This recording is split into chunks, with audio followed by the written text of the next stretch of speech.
კინორეჟისორი გოგა ხაინდრავა აცხადებს, რომ 2 დღის განმავლობაში მას თავს უკვე მეორედ დაესხნენ და სიტყვერი შეურაცხყოფა მიაყენეს.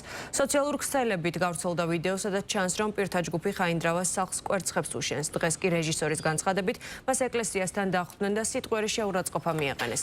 ხაინდრავა ხელისუფლებას მომხდარზე რეაგირებას თხოვს. ცნობისთვის გუშინ ინციდენტი მოხდა ქაშვეთის ეკლესიასთან, სადაც ჟურნალისტ გიორგი მამნიაშვილის სიტყვერ შეურაცხყოფას ვატო შაქარიშვილმა ფიზიკური შეურაცხყოფით უპასუხა. შინაგან საქმეთა სამინისტროს ინფორმაციით საქმე 126-ე ცემის მუხლით არის აღძრული. რამე დაახლოებით 40 კაცი მოიყვანეს ავტობუსით ჩემს სახლთან ვერცხებით. თუ რამე შეურაცხყოფა შეიძლება, ყველა შეურაცხყოფა სიტყვიერი ბუნებრივი არის თავი აქვს ეგეთი.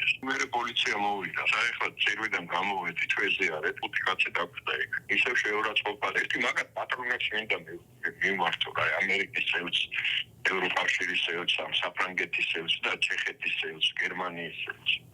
ერთი რას ნიშნავს ეგ? შედეგი რა ექნება? იმიტომ რომ ამ საზოგადოების მოთმინება ბოლო-ბოლო გამოილება, ხო 22-23 წლის ბიჭები და ბობოები მოდიან და პირდაპირ შეურაცხყოფას მაყენებენ ღიად. ხელისუფლებას მინდა ვკითხო, ეს როდემდე უნდა გაგრძელდეს? ორგანიზებას ვინ უკეთებს ამას? ეს ბოროტებია, ნაციონალური მოძრაობა, ხაზარაძე, სტაღლითი, მელიები, გვარამიები და ისინი. აბა ეხლა ამათ ხო არა, სულ ვახსენებენ რომ მილიარდებია დახარჯული ამ არასა, აი მაგათი გამოყვანილი არც კაცები, არც ქალები. მე ვხარი, აბა შენის თოლა კაცი ვარ, ეგრე როგორც ელაფარ, შენც არ მომიკვდე.